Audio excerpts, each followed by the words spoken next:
Today we're reviewing the portfolio of another YouTuber. He is Jack Duffley, 23-year-old law student who is trying to hit a $1 million net worth by the time he is 30 and making great progress towards that.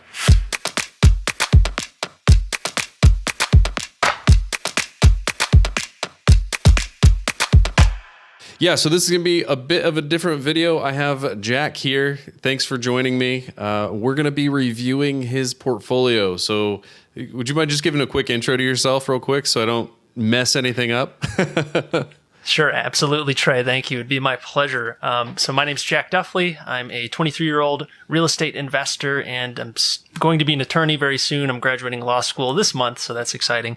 And I have my own YouTube channel about personal finance, investing, talk a little bit about law school as well, if you're at all interested in that. Granted, not many people are, but that's a little bit about me. If you guys want to check out my review of Trae's portfolio, be sure to head on over to my channel where I'll be doing that. So that's a little bit about me. I'll take it away, Trae. Cool. So I'm going to just jump right in here. So we have your net worth tracker. So first, what are your financial goals and timelines? Sure. My overarching goal, at least the primary one I'm working on right now, is I'm trying to reach $1 million by the time I'm 30. That is $1 million in net worth, which is lofty for sure, and it's going to take a lot of work, but that's the overarching goal. And the sort of sub goal within that is reaching $30,000 in passive income by the time I'm 27. Like I said, I'm 23 right now, so I got a few years to do that. That should be a little bit more achievable than the $1 million mark without Fed inflation and all that stuff. So in 2020 terms, it's going to be difficult, but that's what I'm aiming for. Cool. Okay, so we'll jump through what you have right now on assets and liabilities, and then we'll circle back to the plans. So I'm just looking at the spreadsheet now. It looks like you have about $19,000 in cash. Is that just operating cash? Are you saving up for something? It's a little bit of both. Some of it's emergency cash, just to have a little bit of cash ready to go at all times. Some of it is more investment oriented, so I can hop on opportunities real quick. And I have a little bit in my real estate business account that will always be getting a little bit of cash each month as I aim for buying another investment property. So it's kind of all three of those things. Cool. Yeah, that makes sense. Everything kind of flows through that. Awesome. And then you have, let's see, about $75,000 in stocks. Most of that being your M1 Finance account. And I see you have Lending Club in there too. So are you investing in loans there? I used to use Lending Club for a while. Yeah, I've got a little bit in there, all in notes. Okay. And yep. so far it's been pretty good. Just to diversify a little bit more. How long have you been using it? Let's see, it's been a little under 2 years now. Yep. So not too long, but so far so good. Cool. Yeah, that sounds good. What's your stock portfolio look like in terms of allocation? Are you very diversified? Are you more focused on a certain sector or niche? Sure. Yes and no. At the moment, I've actually pulled out of a lot of index funds recently, U.S. index funds, that is, just because I think the market's getting overarching too frothy. I don't know how it's going to be in the long term, of course, but I'm moving it into other things that I think are comparatively undervalued. So right now, my portfolio leans pretty heavily towards gold and gold stocks, that is gold mining companies, a little bit more of a speculative bet on gold. But I'm also always looking for more opportunities for undervalued stocks. In fact, this week I just moved about $9,000 of that into Equity Commonwealth, which is a REIT owned by Sam Zell. He's a famous real estate investor, for those of you who don't know. I think it's comparatively undervalued to its cash value and everything like that. So if the company were to go liquidate, then it would have enough cash to cover anything outstanding to shareholders. So I see it as a pretty low risk play right now. And that's kind of what I'm looking for in my portfolio at all times. I'm looking for undervalued stocks, things that seem like they have higher intrinsic value than what they're actually trading for. And that takes a lot of time and patience. So my portfolio will change from time to time. It's not super passive, to answer it in a short way. It's not a passive approach to investing. Okay. Yeah. Mine's definitely a lot more passive. I view mine a lot more as like just a big savings account. Yeah, I do view it that way too, and I'm still trying to stay diversified. It does have quite a bit of international stocks in there as well. It's not all U.S. I don't want to do that over the long term, especially because I'm going to have a lot of U.S. real estate, so I have some exposure there. But I want to diversify some of my political risk for the long term, since you never really know what's going to happen. I would hope the U.S. stays totally fine, but you never know if there's other countries that are going to do better or will just be a better option over the long term. So I want to be exposed kind of all over the place. Yep, that makes sense. Let's see. And then you have 270,000 in real estate. I'm assuming that's property value, right? Correct. Okay, and then we'll cover the mortgages on the other side. Yep. There's plenty of debt in there. Not a ton, actually.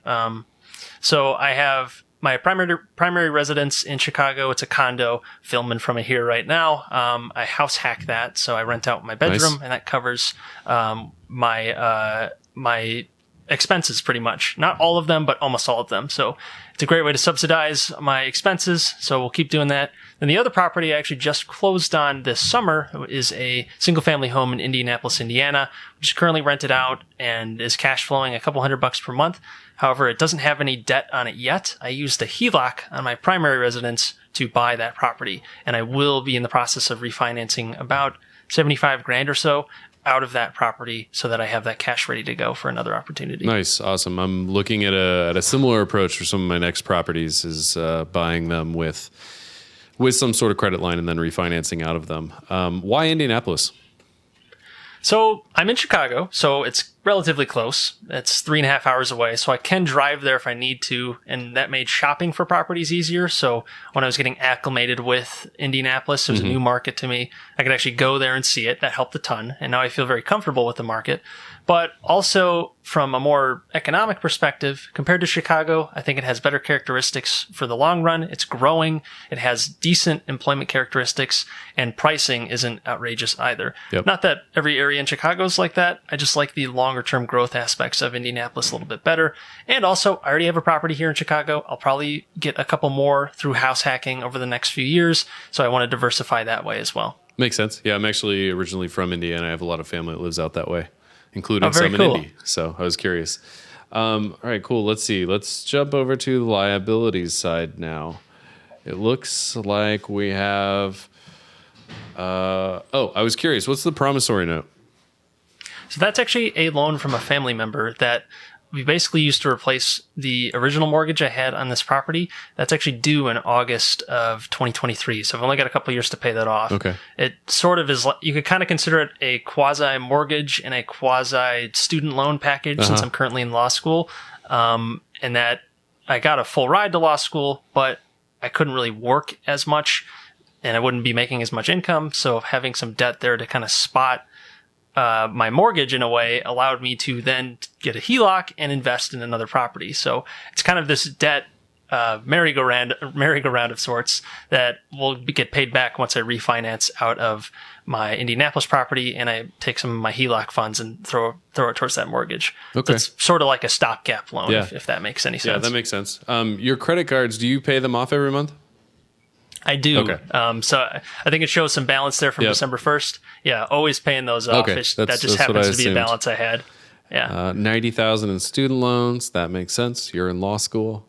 So those actually aren't all mine. So I got a full ride to law school, which I've covered on my channel before on how to do that. However, my wife is also in grad school, so I'm assuming joint. I'm assuming joint responsibility for those, of course. Okay. So I'm going to be paying those off over time as well. So is she. So I just kind of include it there to be fair since we're a dual income family, or will be soon. Cool. Okay. So so you were talking about the debt on the real estate. So it's partially the promissory note and then the HELOC. That's probably a good way to look at it. Yes. Okay. How much of the promissory note do you think is in term like quasi mortgage, as you said?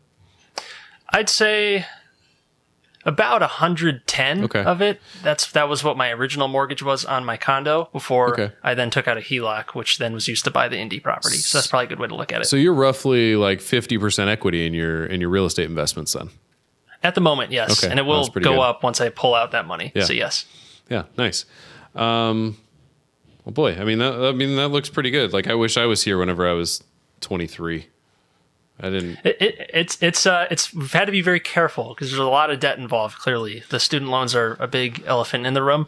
So this next year, once I finally graduate, I'll take the bar in February. It's going to be big time debt pay down mode. At least to get, I'm aiming for more like 65 to 70% loan to or debt to equity. So I want to be very careful with that. Or I should say my debt ratio, I want to be closer to 70% or so. Yep, that makes sense. What's your debt ratio right now? Is that somewhere in here? It's closer to 80%, so more than I would want. Okay, and so it shouldn't be too hard to get down, but we do have a couple more semesters of payments to make to my wife's program. Yeah, and a fair amount of that debt is in assets. Correct. Right. Well, you have $300,000 in debt, and about 150 of it or so is in assets of some sort. That sounds about right. Yep. Yeah. So that's actually probably more than 150, maybe closer to 200. It should be more. I'd say 100 at most is kind of not invested, which is pretty much all the student loans. Pretty much all their other debt is invested in something. I'm not a big believer in uncollateralized debt just because you're getting into risky territory. It can be very lucrative. I know you've been part of a startup where debt was probably an instrumental part. I think you said you took out a bunch of credit card loans and it clearly paid off. So it can work. That's not what I'm trying to do, at least while I build this sort of foundation, maybe later on, but hopefully I'd have enough cash by then. So I don't know. Yeah, I'm definitely a bigger fan of high risk or high reward as you saw in my portfolio over on your channel. Absolutely. Absolutely. What are your plans to hit your goals? So let's see. It's keeping expenses low, number one. That is imperative whenever you're investing in anything. You don't want your expenses to creep you don't want lifestyle inflation as your income grows. So our income is going to be growing from investments, and all of that's going to be poured back into more investments, at least until we have that $1 million arbitrary number and then our $30,000 plus in passive income. That's kind of the minimum. We're really gunning for that hard. So keeping expenses low, number one. And then number two, looking for new avenues of income. Thankfully, I'll get my full-time salary back as an attorney, and so will my wife when she's done with school. So that'll be great, and we'll be able to start really throwing money at investments and our existing debt to really start making some serious progress over the next few years. Cool. Yeah, no, I think this looks great. I think, it's a very good portfolio. It's very diversified. Of course, being on my channel, the only thing I would suggest is to start playing around with some higher risk items, even if it's a very small percentage of your portfolio. What do you have in mind? I mean, simple things like even potentially angel investing. It's not quite as scary as some people think it is. I actually have a video coming out on that soon, how you can angel invest for as little as $1,000. Granted, you shouldn't do it for $1,000. You should put like $1,000 on 10 companies instead of $1,000 on one company. But things like that. Starting a business is always a huge risk, but a huge upside potential, as we saw with Greenbits. I think. Sure. I think the way I kind of look at it is it's the way I look at YouTube growth a lot, actually. It's exponential growth, but you want to have some step functions in there too. Yeah, I like the way you look at that. I think I'm definitely taking shots at different ventures. I consider YouTube some sort of entrepreneurial venture. It's different in that it's not a big monetary investment, but it's a lot of time. So that's something I'm going to be working on constantly. And I'm going to be trying to put a little bit of money into building some websites as well, like a investment blog of some sort. I think that could be pretty fun and up my alley for providing more investment information. Yeah. So good point on adventuring into some other things. Maybe cryptocurrency can fit in there as well. I really don't have much exposure at all. So yeah, crypto is a very interesting one once you start to wrap your head around it. It took me a while to wrap my head around, but now I've started wrapping my head around and started building up a portfolio there. I'm actually trying to work that up to about 5% of my total net worth, which is going to take some time to get there, but cool. Well, thanks for coming on. This was a lot of fun. And if you guys want to check out my portfolio review over on Jack's channel, he'll be on the end screens here. Link down in the description, and you guys should go check him out. Thanks, Trae. Appreciate it. Yeah, thank you.